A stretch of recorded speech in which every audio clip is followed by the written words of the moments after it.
Bonjour à toutes et à tous et bienvenue sur les podcasts de Sorcières. Je suis Sophie Auger, entrepreneuse dans le bien-être, écrivaine, podcasteuse, maman et spécialisée dans la thérapie par les cartes. Tous les vendredis, dès 5h du matin, je vous retrouve ici et sur toutes les plateformes d'écoute pour un nouvel épisode en lien avec vous-même. Aujourd'hui, nous allons parler de dépendance affective. Qu'est-ce que la dépendance affective ? Pourquoi souffre-t-on de dépendance affective ? Est-ce vraiment nécessaire d'utiliser le mot « souffrir » quand on parle de dépendance affective ? Ne serait-ce pas plus judicieux de la voir comme une amie, une éducatrice, une indicatrice, une messagère ? Bien sûr, je vais vous donner des exemples de dépendance affective, des astuces pour la repérer, mais surtout, j'insiste, des conseils pour apprendre à l'aimer et sortir de cette croyance qu'elle fait de vous une mauvaise personne. J'aime préciser que ce que je développe ici est mon point de vue, mon prisme, mon expérience, ma personal touch. C'est un podcast que je crée et qui s'écoute comme un échange avec sa meilleure amie ou un parfait inconnu. Ce que j'aime, c'est partager et je suis ravie de le faire avec vous ici. Bonne écoute et bon éveil à toutes et à tous. Donc voilà, on va rentrer directement dans le vif du sujet. Qu'est-ce que la dépendance affective ? Pourquoi on en souffre ? Est-ce qu'il faut vraiment employer ce mot-là ? Comment on la repère ? Quelles sont les astuces ? Qu'est-ce qu'on en fait ? Etc. etc. Bien sûr, je vais vous donner des exemples personnels et je vais vous inviter à réfléchir sur vos propres exemples. Vous savez que j'aime beaucoup faire ça. Et j'ai vraiment envie qu'on en arrive à la fin à aimer, en fait. J'ai vraiment envie que vous arriviez à aimer votre dépendance affective et à la voir comme une alliée, quelque chose qui peut vous servir, quelque chose qui va vous permettre de mettre des limites, de mieux vous comprendre, etc. En fait, j'ai vraiment envie, à travers ce podcast, que toi, que nous, que vous, on arrive à démystifier, en tout cas séparer le mot dépendance affective de ce que la société veut aujourd'hui lui associer, à savoir quelque chose de mauvais, quelque chose de dangereux, quelque chose qui doit à tout prix être soigné, quelque chose qui fait que vous n'arriverez jamais à être bien avec quelqu'un parce que vous n'arrivez pas à être bien seul. Tout ça, j'ai vraiment envie qu'on le casse, qu'on le brise et qu'on crée quelque chose de nouveau, que tu crées quelque chose de nouveau, que nous créions quelque chose de nouveau, tous ensemble autour de ce sujet. J'ai envie de chambouler un petit peu l'ordre établi. Pour commencer déjà, on va donner une définition sommaire et grossière de la dépendance affective. En fait, on va utiliser la définition que vous pourriez retrouver sur Google, ou sur n'importe quel moteur de recherche. Moi, je suis sur mon ordinateur et la première définition qui vient, c'est personne ayant peur de l'abandon, de la séparation, de la solitude, qui fait tout pour plaire et agir en fonction de l'autre. Confiance et estime de soi faible, dépendance, sacrifice, assujettissement à l'autre, etc., etc. Je me dis, ouh là là, mais déjà, quand tu doutes un peu de toi, quand t'as peur, quand t'as repéré que t'avais des attachements insécures et que donc, du coup, t'avais réussi à mettre le mot dépendance affective sur tes schémas et que tu lis ça, mais tu te dis, mais quelle personne je suis ? Qu'est-ce qu'on va faire de moi ? Et je trouve ça dur, quoi. Je trouve ça vraiment dur. C'est une réalité. La personne dépendance affective, et je sais de quoi je parle, j'ai été très longtemps dépendante affective, je suis encore dépendante affective, et je crois qu'en fin de compte, on est dépendant affectif toute sa vie. Il suffit juste d'apprendre à cohabiter avec. Donc j'ai peur d'être abandonnée, j'ai peur de la solitude, j'ai peur de ne pas plaire aux autres. J'ai parfois des moments où mon estime de moi, sur laquelle je travaille depuis très longtemps et qui est plutôt bonne aujourd'hui, retombe un peu. J'ai tendance à revenir de temps à autre dans des schémas sacrificiels et j'ai tendance, quand je suis amoureuse, enfin en tout cas j'avais tendance, à très vite m'assujettir à l'autre. Donc, en réalité, la définition, à proprement parler, elle est juste. Elle est juste, mais elle est froide, elle est brutale, elle n'est pas assez développée et elle est posée de but en blanc comme ça, là, un petit peu, avec écrit « débrouille-toi avec ça », quoi. Et je crois, j'insiste et je me répète, qu'il est temps, justement, de changer tout ça. Donc, qu'est-ce qu'on peut faire pour ça? Si ce n'est que, je crois que je suis en train de parler dans le vide depuis 5 minutes. Non, c'est bon, ça enregistre encore. J'ai eu un petit problème. Qu'est-ce qu'on peut faire de tout ça? Qu'est-ce qu'on peut faire de tout ça? Eh bien, on peut déjà commencer à comprendre pourquoi est-ce qu'on associe toujours cette dépendance affective à une souffrance. Moi, j'ai l'impression, si tu veux, si vous voulez, je ne sais pas encore si je dois tutoyer ou vous voyez mon auditoria. C'est intéressant, mais c'est pas le sujet. Si vous voulez, je suis partisane du fait, vous l'aurez bien compris, qu'il faut dissocier le mot souffrance du terme dépendance affective. Ça peut être perçu comme une souffrance de par les conséquences qu'elle engendre, mais ça peut aussi être vu comme une bénédiction de par la prise de conscience qu'elle peut provoquer. En réalité, c'est tout le travail qu'on va faire ici, c'est apprendre à faire en sorte que cette dépendance affective devienne notre amie.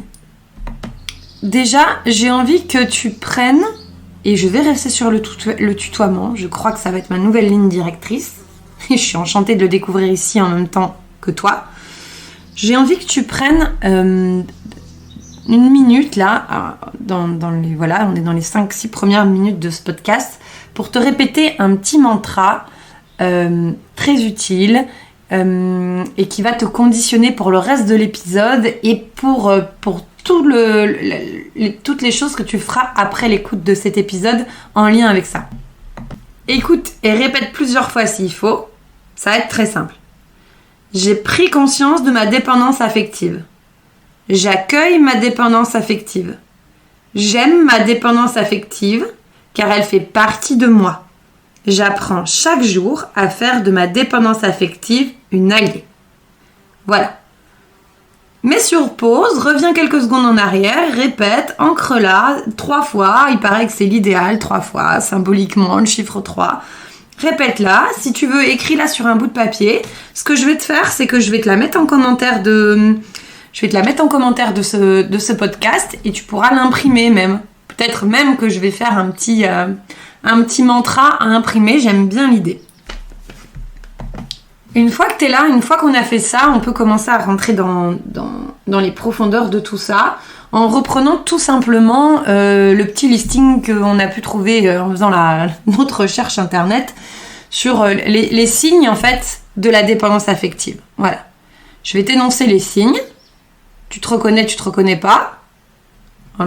J'imagine que si tu écoutes cet épisode, c'est que tu as quand même déjà une idée de ce qu'est la dépendance affective.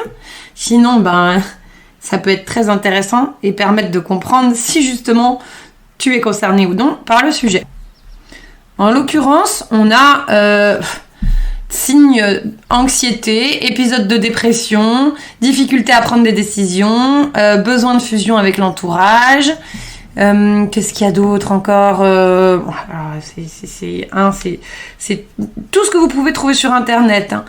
Peur de l'engagement, besoin d'être réassuré ou rassuré constamment, estime de soi fragile. Voilà, c'est souvent les petits piliers de ce qu'on trouve le plus. Ok. Dis-moi maintenant, dans la liste de tout ce qu'on vient de citer, cite-moi une personne que tu connais qui n'a pas au moins un de ces signes-là. Qui n'est pas anxieux, qui n'a pas de temps en temps des conduites à risque, qui n'a pas parfois besoin de fusionner avec son entourage, qui n'a pas peur de l'engagement, qui n'a pas besoin d'être réassuré, qui a une forte estime d'elle. Est-ce que tu connais quelqu'un dans ton cercle proche, éloigné, très éloigné, qui semblerait ne cocher aucune case qui correspondrait à la dépendance affective? On va être très honnête, c'est mon chat qui miaule en fond. On va être très honnête, non. Je ne peux pas croire, et je ne veux pas croire, que tu connaisses une personne qui ne cocherait aucune de ces cases. Nous sommes, par définition, des êtres grégaires qui sont faits comme les chevaux, comme les oiseaux, Pour vivre en groupe, nous avons un besoin constant d'interagir les uns avec les autres. Et dans cette société occidentalisée qui fait tout pour nous couper les uns avec les uns des autres, on va forcément, pour compenser ça, se mettre à développer ce genre de caractéristiques. Au final, si tu prends du recul, si tu prends 5 minutes et si tu regardes autour de toi, tu verras qu'on est à peu près tous et toutes concernés par ce sujet. Il y a ceux qui sont dans le déni, il y a ceux qui veulent pas voir, il y a ceux qui sont en fuite, il y a ceux qui ont parfaitement compris qu'ils étaient dans la dépendance affective, mais qui du coup se noient dans des addictions, dans le boulot, dans le sport, dans l'alimentation, et qui du coup ont des comportements qu'on va avoir tendance à moins voir, comme un ou une dépendante affective. Je t'explique, c'est un peu la continuité de la définition. Quand tu es dépendant affectif, ce qu'on appelle aujourd'hui un dépendant affectif, quand tu dis « Ah purée, mais lui, il est tellement dépendant affectif, elle est tellement dépendant affectif », c'est souvent dans le couple d'ailleurs, ou dans les relations amicales, je dis « Elle est toujours collée à elle est toujours collée à lui, il est toujours collé à elle, il a tout le temps besoin qu'elle le rassure, elle a tout le temps besoin qu'il la rassure, elle est dépendante affective. » Et on a tendance à croire que c'est seulement ces gens qui sont un peu, vous voyez, ventouses, qui ont tendance à fusionner dans leurs relations, qui sont dépendants affectifs, alors qu'en réalité, la dépendance affective, elle se trouve aussi chez les gens qui sont très seuls. Ça peut paraître paradoxal, mais en fait, c'est une protection. Ils se protègent, ils choisissent de fuir. On a souvent 2 catégories de personnes très distinctes chez les dépendants affectifs, le fuyant et l'accroché, la ventouse et l'autre qui court, quoi. Parce qu'il y en a un qui veut surtout pas affronter tout ça, qui a peur de sa dépendance affective, puis il y en a l'autre, il est tellement pris dedans qu'il s'en fout d'avoir peur ou pas. Il faut qu'il voilà. Oh, c'est la même chose, c'est un effet qu'on appelle miroir inversé, si tu veux. C'est exactement ce principe-là. Et j'ai pas envie dans ce podcast de décrire chacune des catégories ou chacun des points de la dépendance affective. Je crois qu'on a déjà énoncé quand même pas mal de choses ici. Ce que j'ai envie, si tu veux, c'est de t'apprendre à faire la paix avec tout ça. On l'aura compris, je l'ai répété 10 fois depuis le début. Donc maintenant qu'on a fait un petit peu quand même un vaste tour de qu'est-ce que la dépendance affective et comment on peut la repérer chez les gens et comment elle se manifeste et qui est dépendant affectif ou pas, tu l'auras bien compris, au final on l'est tous un peu à petite ou grande échelle et c'est d'une certaine façon la société qui nous y pousse. Maintenant on va passer à ce que je t'ai énoncé tout à l'heure. Pourquoi est-ce qu'on souffre de ça ? Du moins, pourquoi est-ce qu'on devient dépendant affectif ? Je te l'ai dit, je ne veux pas utiliser le mot souffrir. J'ai envie d'utiliser le mot pourquoi est-on ? C'est tout. Point. D'après moi, il y a plusieurs causes à tout ça. La première, comme d'habitude, et si tu me suis, si tu as déjà écouté mes podcasts, tu sais à quel point je suis attachée à ce qui se passe dans l'enfance et dans la petite enfance. Je pense qu'il y a quand même beaucoup de choses qui se construisent dans la petite enfance à ce sujet. À savoir si tu as eu des parents qui étaient émotionnellement indisponibles et que tu t'es retrouvé relativement seul à devoir gérer tes émotions, comme c'est le cas pour beaucoup de personnes de ma génération, et ne parlons même pas des générations au-dessus de la mienne, tu as dû un petit peu te trouver tout seul avec tes émotions et tu t'es souvent senti abandonné, que ce soit physiquement, psychologiquement, émotionnellement. On est... moi je suis née dans les années 80-90, toujours ce mystère, et j'avais des parents qui, il fallait qu'ils travaillent tous les deux, qui fassent leur carrière, qui avaient leurs problèmes, qui avaient leur propre,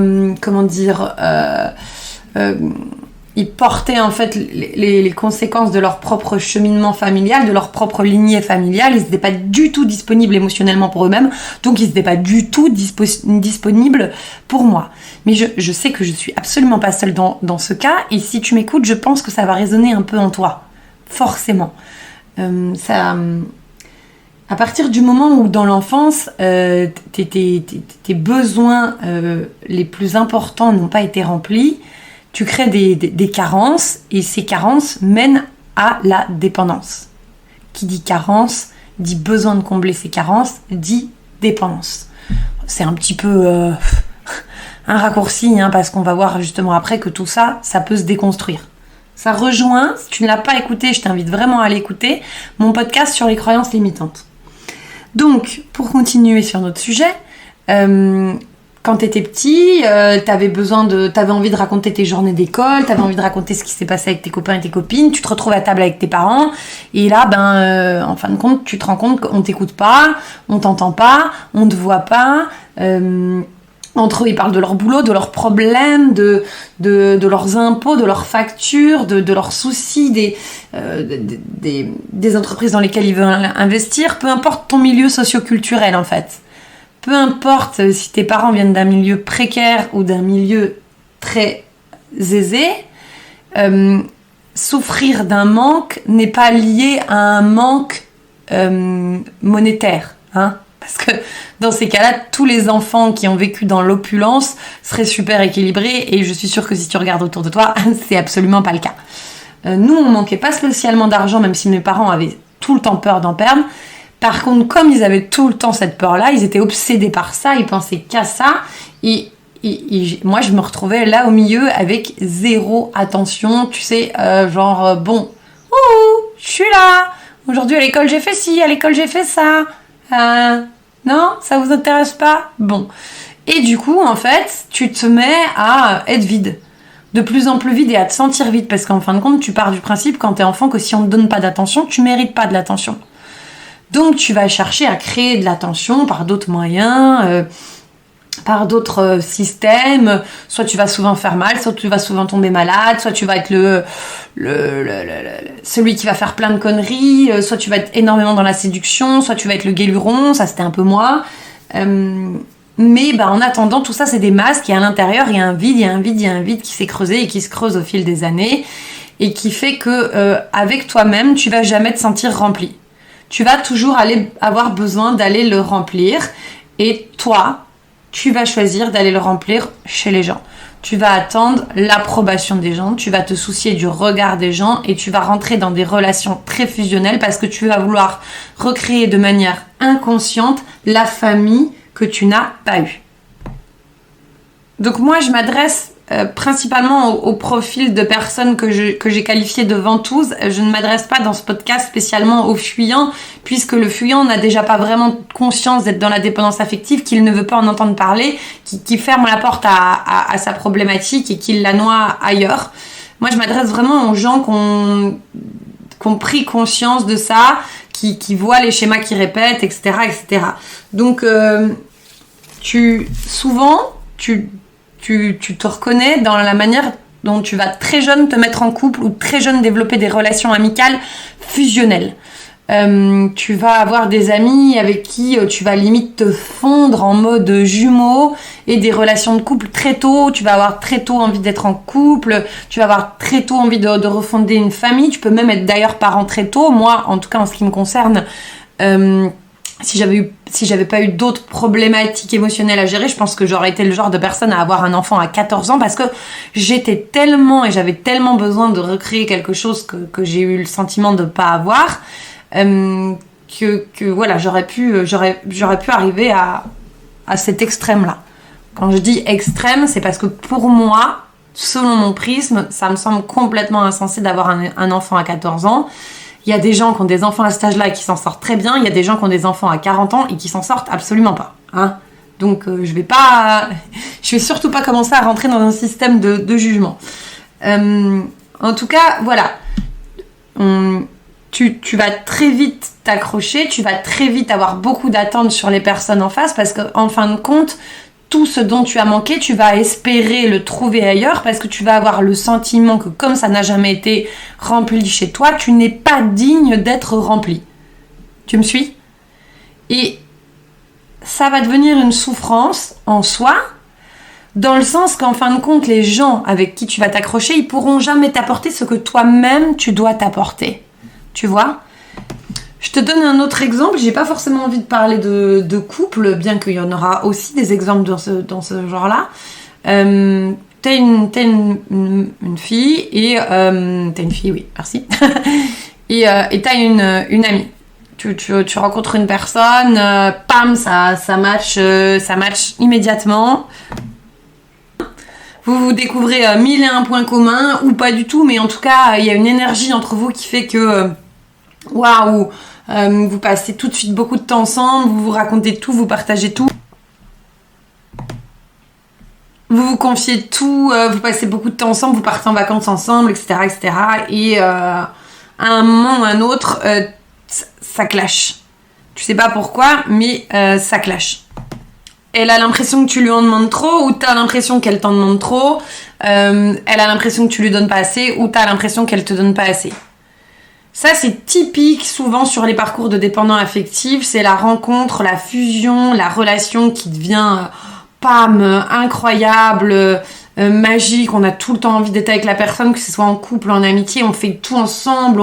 On va sur notre lieu de loisirs ensemble. On va chez nous ensemble. On sort ensemble. On habite ensemble. On dort ensemble. On est en coloc ensemble. On vit ensemble. On s'installe ensemble.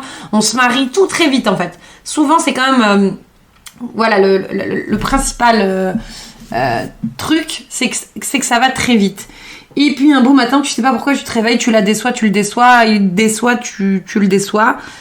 Et vient l'éloignement, la perte, le manque, le poids, le vide qui se creuse en toi, et tu te dis mais non, il m'abandonne, elle m'abandonne, ou elle se dit il m'abandonne, elle m'abandonne. Enfin bon, bref, on va pas faire dans les deux sens à chaque fois, vous comprenez bien là où je veux en venir.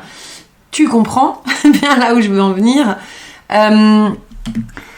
Et c'est le drame. C'est le drame, c'est la déperdition, c'est la tombée dans les abysses, c'est je me suis trompée, qu'est-ce que j'ai fait, qu'est-ce qui se passe, pourquoi je suis comme ça, je me sens vide, ou je me sens trop, ou je la supporte plus, ou je ne me supporte plus. Enfin bref, il y a l'un ou l'autre, il n'y a pas de juste milieu. Ça, en fin de compte, c'est parce que tu as mis tous tes espoirs dans cette relation. Parce que tu as eu besoin que cette personne-là remplisse le vide que tu n'arrives pas à remplir tout seul, toute seule. Et en fait, on projette chez l'autre toutes les attentes, toutes les attentes qu'on a et qu'on avait enfant et qu'on n'a pas reçues. Ça peut sembler très grossier comme explication, et c'est justement parce que c'est très grossier et très simple qu'on cherche toujours à compliquer la chose, parce que on est un esprit aujourd'hui qui a besoin de compliquer les choses pour comprendre. On peut pas se dire qu'en fin de compte tout est très simple, et que une fois qu'on a accepté que c'était simple, on peut facilement trouver des solutions, parce que trouver des solutions, ça veut dire aller de l'avant, et aller de l'avant, ça fait peur. Je vous assure que c'est pas plus compliqué que ça. Vous avez manqué de quelque chose quand vous étiez petit, vous vous êtes persuadé que la chose dont vous manquiez, vous alliez pouvoir la trouver ailleurs, et vous comprenez en grandissant qu'en fin de compte, personne ne peut vous donner cette chose-là. La seule personne, et la seule et unique personne au monde qui peut vous apporter et vous remplir quelque chose, c'est vous-même. Maintenant qu'on en est là, c'est qu'on a parfaitement compris ce que c'était la dépendance affective, pourquoi elle nous affecte, comment elle nous affecte, et de quelle manière elle se caractérise un peu au travers de cet exemple que je vous ai donné. Ce qu'on va faire maintenant, c'est ce que je vous ai dit, c'est tu vas un petit peu prendre le temps d'observer dans ta vie toutes les fois où tu as été dépendante affective. J'imagine que l'histoire que je t'ai racontée avant, qui n'est pas une histoire à proprement parler, qui est un exemple très vulgarisé, très généralisé, a dû résonner en toi. Et maintenant que tu sais tout ça, maintenant que tu as compris tout ça, maintenant que tu as vu comment tu fonctionnais, je t'invite vraiment à repérer au quotidien tous tes petits actes de dépendant ou dépendante affective. Est-ce que tu as tendance à passer d'une relation amoureuse à une autre sans te laisser du temps pour toi? Est-ce que tu as tendance à, quand une amitié ne va plus, en saisir une autre et te mettre à fond dans cette nouvelle amitié? Est-ce que tu, par exemple, je sais pas moi, un ami t'invite au cinéma, une amie t'invite au cinéma, et puis tout d'un coup il annule au dernier moment et tu te retrouves toute seule. Est-ce que tu vas quand même aller au cinéma? Je vais te donner d'autres exemples parce que c'est intéressant en fait. Il faut vraiment que tu te places en observateur de ta vie et que tu repères tous ces moments où tu as eu l'occasion d'être seule et où du coup tu ne peux plus l'être, tu n'acceptes pas de l'être. Un autre exemple, alors moi je monte à cheval, donc on va utiliser cet exemple-là. T'as prévu une balade avec un groupe de personnes, et puis en finale cette balade est annulée, tu te retrouves aux écuries, t'es toute seule. Est-ce que tu pars quand même en balade? Est-ce que tu te dis, ok, bon bah puisque c'est ça, je vais quand même partir en balade, ou est-ce que tu dis, oula, personne n'y va, j'ai pas envie d'y aller seule, non, je vais pas gérer, je vais pas y arriver, j'ai envie d'être avec du monde, tu rentres chez toi. Autre exemple, t'es en couple, ton chéri te propose un petit week-end au spa, il chope une maladie, il peut pas y aller, j'allais dire il chope la gastro, j'ai trouvé ça pas très glamour, mais tant pis, on va l'assumer jusqu'au bout. Et il te dit mais vas-y quand même, vas-y sans moi. Et vraiment, il est bien avec ça, il te fait pas culpabiliser, hein, on n'est pas chez un cas de pervers narcissique, on est le cas d'un mec normal qui est malade, qui va pas pouvoir aller au spa, mais qui a juste envie que sa chérie profite. Est-ce que tu vas ne pas vouloir y aller et préférer rester avec lui? Dans un espèce de sacrificiel qui est vraiment typique du dépendant affectif. Lui, il est là, il est bien, il te dit vas-y, tu peux y aller, mais toi non, tu n'acceptes pas, tu ne veux pas le laisser seul, tu as besoin de t'occuper de lui, puis alors tu ne t'imagines pas seul à l'hôtel, etc., etc. Tout ça, si tu l'adaptes en fonction, tu remplaces chéri par chéri avec un E, ami, voilà.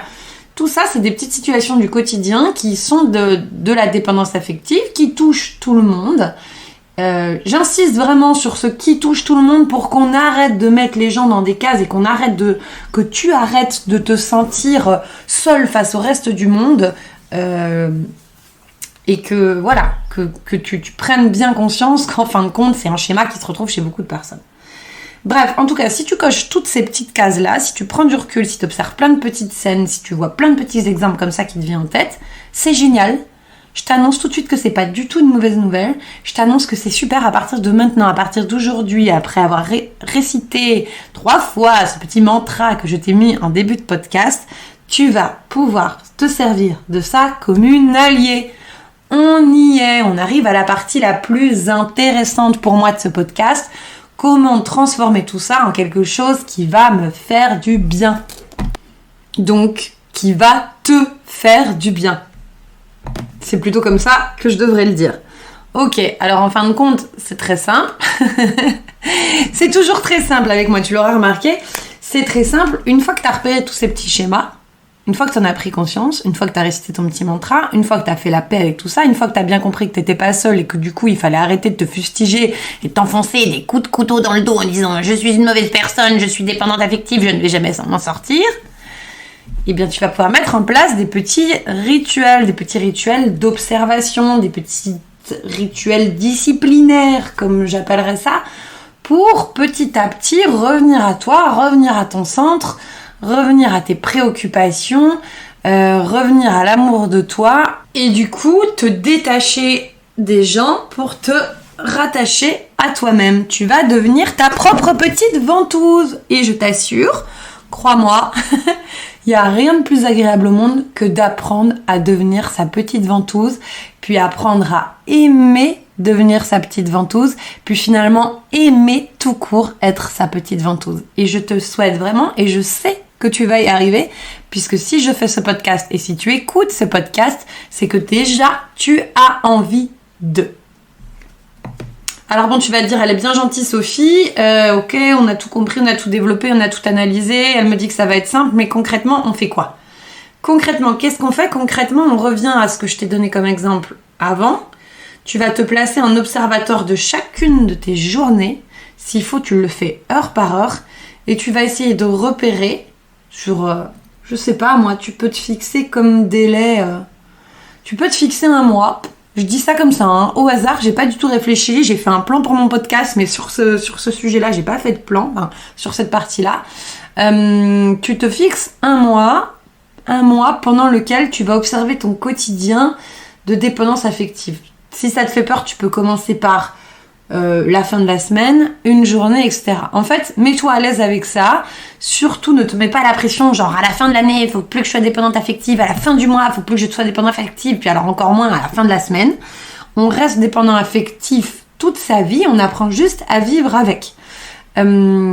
Donc, en fait, fixe-toi le délai que tu veux, le délai qui te semble le plus sécurisant et le plus rassurant pour toi. Si tu es prête pour 1 mois d'observation, vas-y. Si tu te dis, bon, oula, je vais déjà me mettre 1 semaine. Et puis au final, si tu dis, ok, je vais juste commencer par la journée de demain, ça te va très bien, ça me va très bien, ça ira très bien, je te le promets. Et là, tu te places en observateur, tu vis ta vie, mais en prenant régulièrement, en fin de compte, du recul par rapport à ce qui se passe. Observe ton quotidien. Observe un moment où tu vas te retrouver à la machine à café, au boulot, et puis tout d'un coup, il va y avoir du monde et tout le monde va partir, et puis tu vas te retrouver seul. Qu'est-ce que tu fais ? Est-ce que tu décides de rester à la machine à café et de finir ton café parce que tu as envie de te boire son café et que tu t'en moques qu'il n'y ait plus personne? Ou est-ce que il n'y a plus personne, il faut absolument que je retourne à mon poste ou que j'aille chercher une autre collègue ou que je trouve quelqu'un d'autre dans un autre service à qui aller discuter, etc. On va prendre cet exemple-là que je ne peux pas m'appliquer puisque je suis indépendante, mais que tu peux replacer dans n'importe quel contexte. T'arrives à la salle de sport, il y a les gens avec qui t'es d'habitude, et puis tout d'un coup, ils ont tous des choses à faire, et puis tu te retrouves tout seul devant ton tapis, devant ta machine, devant tes poids à porter. Qu'est-ce que tu fais ? Est-ce que t'attends qu'il y ait quelqu'un d'autre qui revienne, ou est-ce que tu te dis, ok, je suis là pour moi, c'est mon moment à moi, je vais le prendre. Et en fait, observe dans le quotidien, ou alors t'as prévu de regarder un film avec ton chéri, t'es dans le canapé, puis tout d'un coup il se met à s'endormir. C'est des exemples du quotidien, tu vas voir, t'en as plein en fait. Je te donne ceux-là, tu vois, moi j'ai même pas de chéri et pourtant j'arrive à t'en trouver. Mais bon, c'est du vécu quand même. Et en fait, t'es en train de regarder une série et il s'endort. Il s'endort à côté. Qu'est-ce que tu fais ? Tu vas être énervé, tu vas dire qu'il est con, tu vas avoir envie de le réveiller parce que tu vas dire, oh, c'est avec moi que tu dois partager ce moment. Ou alors tu vas te dire, bon, en fait, moi j'adore cette série, tu ronfles, très bien, et va ronfler plus loin. Ou alors je prends mon ordi, puis je vais me mettre ailleurs et puis je vais regarder ma série. Qu'est-ce que tu vas faire en fait ? Quelle est la première chose que tu vas faire ? Est-ce que tu vas chercher des collègues pour boire ce café ? Est-ce que tu vas attendre que d'autres personnes viennent avec toi sur le tapis de course ? Est-ce que tu vas réveiller ton mec qui s'est endormi pour regarder ce film ? Ou est-ce que tu vas dire, ok, en fait moi j'ai juste envie de le boire ce café. Ok, moi j'ai juste envie de le faire cet exercice. Ok, moi j'ai juste envie de la regarder cette série. Et tu vas revenir à toi. Tu vas revenir à toi, à ton centre. En fait, imagine que entre tes deux côtes, entre ta poitrine, là il y a un centre et que toute ton énergie, tu me vois pas, mais je fais des grands gestes avec les bras, elle revient là au milieu, elle revient à toi. En fait, tu sais, c'est souvent là que tu te sens vide. C'est souvent dans cette partie-là que tu te sens vide. Ce qu'on appelle le plexus solaire, entre le plexus solaire et le cœur. Mais imagine que tu reviens là. Imagine que vraiment tu te replies, pas sur toi-même, mais que tu rentres à l'intérieur de toi et que tu reviens là et que tu t'y installes et que tu te dises, ok, les pieds bien dans le sol, tu vois, je suis là, je suis moi, c'est mon moment. Tu vois, imagine, tu dois aller manger avec une copine à midi, vous êtes au boulot toutes les deux, elle travaille dans une autre boîte pas loin, et vous devez vous rejoindre aux Tuileries. Alors, les Tuileries, c'est un restaurant qui est dans la ville à côté de là où j'habite, un très bon restaurant, où je vais souvent manger quand je me rejoins des amis en ville. Mais bon, donc, imagine que toi, t'as rendez-vous dans un restaurant, et puis tout d'un coup, ta copine, elle te dit, purée, problème au bureau, urgence, gna. Est-ce que tu vas, petit 1, annuler complètement ce rendez-vous parce que tu ne te sens pas d'y aller toute seule. Petit 2, chercher s'il n'y a pas quelqu'un d'autre qui t'accompagne. Ou petit 3, te dire, mais en fait, pourquoi je me ferais pas j'allais dire un mot que je dois plus dire. Pourquoi je me ferais pas ce restaurant toute seule ? Pourquoi moi, je n'irais pas au restaurant toute seule ? Pourquoi je ne m'offrirais pas à moi, la personne que j'aime le plus au monde, la personne que je dois chérir le plus au monde, la personne la plus merveilleuse au monde que je connaisse, moi-même, un super bon repas au resto ? Je vous jure, vous savez, moi, mon premier resto toute seule, je l'ai fait il y a vraiment pas longtemps. Je l'ai fait, il doit avoir à peu près 1 année. Je suis allée au restaurant toute seule. Alors, j'ai choisi un très bon resto pour me faire mon premier restaurant. Pour tout vous dire, je suis allée chez un des restaurants de Georges Blanc. Mais j'aurais pu très bien aller au McDo, bien que je ne vous invite pas vraiment à aller au McDo, ou dans une petite cantine locale délicieuse de village. Peu importe, moi j'avais besoin que ce soit dans un très bel établissement pour le faire, mais ça peut marcher avec n'importe quel endroit, et je vous jure, mais vous n'imaginez pas à quel point je me suis sentie forte, puissante, heureuse de voir tous ces gens qui étaient là, à table, à plusieurs, et qui me regardaient comme si j'étais un peu un extraterrestre. Alors que moi j'étais bien, j'étais là, je me suis commandé un bon vin, je me suis pris une bonne omelette à la truffe, enfin j'avais besoin de passer par vraiment un très gros plaisir gustatif parce que manger chez moi c'est quelque chose de très important pour accéder à cette solitude-là et à se dire, mais en fin de compte, l'essentiel, c'est de se faire plaisir. Eh bien, je vous invite vraiment, tu vois, je t'invite, je dis encore vous, tu, bref, on verra comment ça évolue sur les prochains podcasts. Je t'invite vraiment à mettre en place ce schéma-là d'observation que je viens de te donner et en fait à le contrecarrer.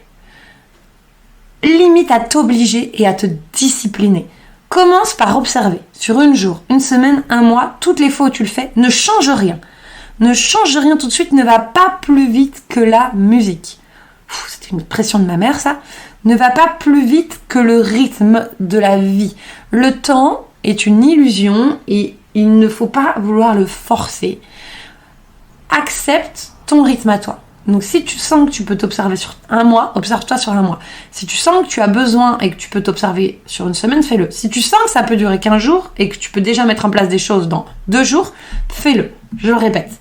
Mais voilà, observe-toi dans un premier temps, laisse-toi au moins minimum 24-48 heures d'observation et après ça, commence à mettre en place des rituels.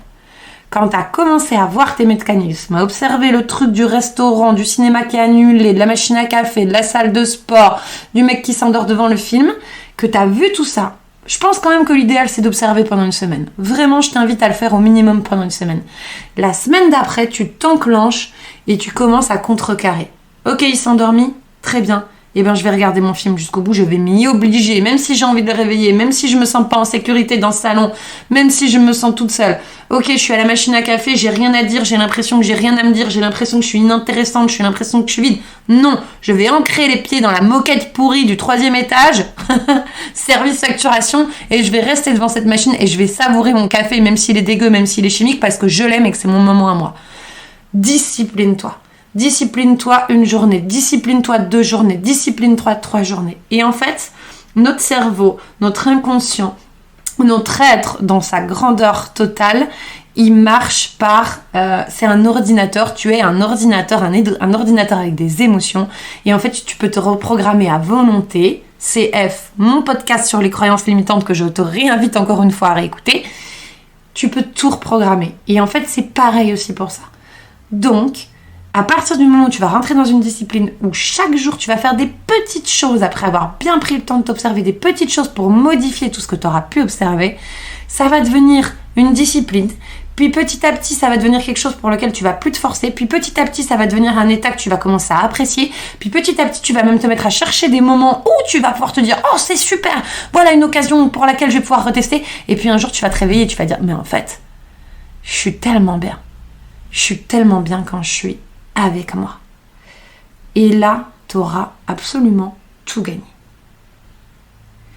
Attention, dernière chose que je veux voir avec toi. Il est important de ne pas confondre le fait de se sentir bien avec soi, d'être bien avec soi, et le fait de se couper totalement des autres. Une fois que tu as atteint cet état d'espèce de grâce où tu as compris qu'en fin de compte, tu étais bien quand tu étais seule, que tu arrivais à être seule, qu'il y avait plein de moments où maintenant tu avais envie d'être seule, ne pars pas dans l'extrême inverse. En fait, j'ai plus besoin des autres, je me suis trop sacrifiée, j'ai trop donné, j'ai trop dépendu, ouais, je veux plus voir personne, ça va être moi. Peut-être que, oui, effectivement, pendant un temps, tu vas avoir besoin de ça. Moi, je l'ai expérimenté parce que je sors de relations qui ont été très toxiques, qui ont été très difficiles, parce que j'ai un parcours de vie qui est le mien. Mais j'ai remarqué ces dernières semaines, grâce à l'aide de mes thérapeutes, de mes amis et de moi-même, que j'avais eu cette fâcheuse tendance justement à « Oula, maintenant que j'ai découvert à quel point c'était fabuleux d'être seule, je veux plus personne, je veux surtout pas faire rentrer un homme dans ma vie, je veux surtout plus faire confiance aux gens, etc. » Parce que moi, ça touche spécifiquement le domaine, amoureux. Et je me suis dit « Oula, non, surtout pas. Ne commence pas à dire ça je vais le faire toute seule, ça je peux le faire toute seule, ça... Non. Être seule, avoir des moments où on est seul, réaliser qu'on n'a pas besoin des autres pour être bien, c'est le plus beau cadeau que tu peux te faire à toi-même, parce que tu ne seras plus jamais seul où que tu sois, peu importe quand, peu importe comment. Par contre, comme je te l'ai dit au début de ce podcast, On est des humains, on est fait pour être en interaction avec les uns les autres, on est fait pour être des êtres grégaires, chacun à son échelle, chacun selon son neuratypisme, je sais pas si ça se dit comme ça, en tout cas sa façon de vivre. Il y a des gens qui vont avoir plus besoin d'être en contact et il y a des gens qui vont en avoir moins besoin, mais tu ne peux pas lutter contre ta nature profonde qui est l'humanité, et l'humanité, ça décrit quoi? Ça décrit un ensemble d'humains. Donc fais bien attention quand tu arrives à ce stade-là, parce que je t'assure, je te le promets, je te le jure, si tu appliques cette discipline, tu arriveras à ce moment où la seule personne avec qui tu t'en sentiras le plus en sécurité sera toi-même, et je t'assure, tu vas tellement surkiffer.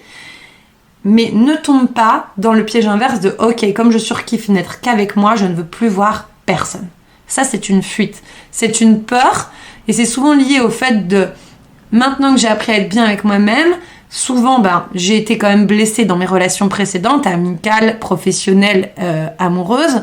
J'ai peur de revenir aux relations, j'ai peur de retomber dans mes schémas de dépendance, j'ai peur qu'on me reblesse, etc. » Ça, c'est un nouveau humain, mais c'est quelque chose auquel tu devras également faire attention.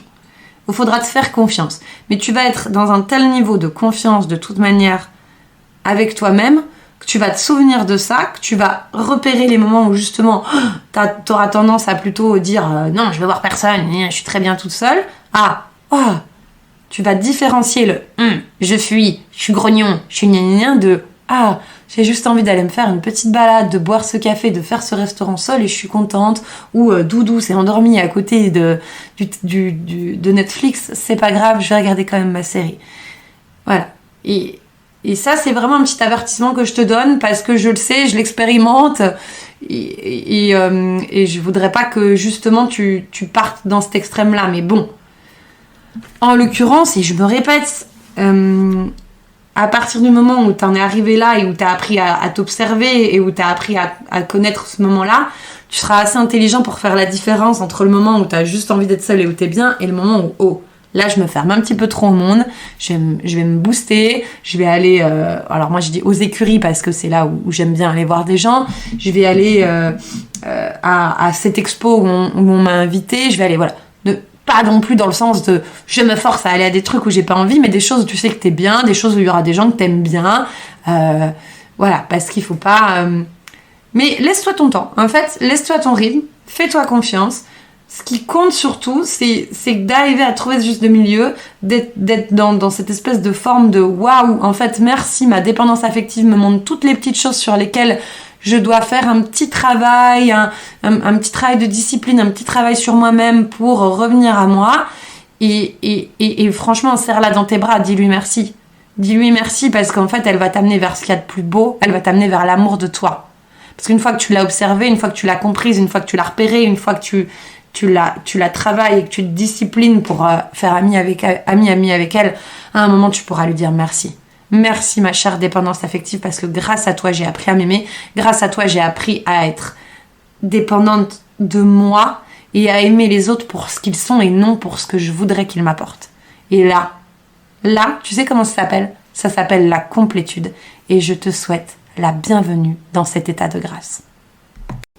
Voilà, on a fait le tour et j'espère que tout ça t'aura été bénéfique, que tu vas pouvoir y trouver des pistes, que tu vas pouvoir comprendre des choses, que tu vas pouvoir... ça va te donner envie de t'observer, envie de te discipliner, envie d'aller vers ce que je t'ai décrit de magique, faire la paix avec toi-même, faire la paix avec ta dépendance, te sentir moins seul parce que j'insiste vraiment, tu ne l'es pas. Et merci à toi pour ton écoute, merci à ceux qui sont là fidèles au poste, de plus en plus nombreux, c'est aussi très agréable pour moi. Je crois que quand on fait ce qu'on aime dans la vie vous le rend toujours d'une manière ou d'une autre, peu importe le chiffre, ce qui compte pour moi c'est l'intention qu'il y a derrière et je suis toujours ravie d'avoir vos retours, ça me donne encore envie de créer plus de contenu, ça me donne encore envie d'avoir plus d'idées, de faire plus de choses, vraiment je vous remercie pour ça. N'hésitez pas à continuer de liker, de partager, de commenter. C'est comme ça, on est en 2023, ça marche par l'algorithme et moi ce que j'ai envie c'est de transmettre, ce que j'ai envie c'est de partager, de d'aider les autres, de t'aider à mieux te comprendre et quoi de mieux que de réussir son taf. Rendez-vous au prochain épisode. On se retrouve vendredi prochain avec un nouveau sujet et de nouvelles choses à découvrir tous ensemble. Merci à toutes et à toutes et à très bientôt.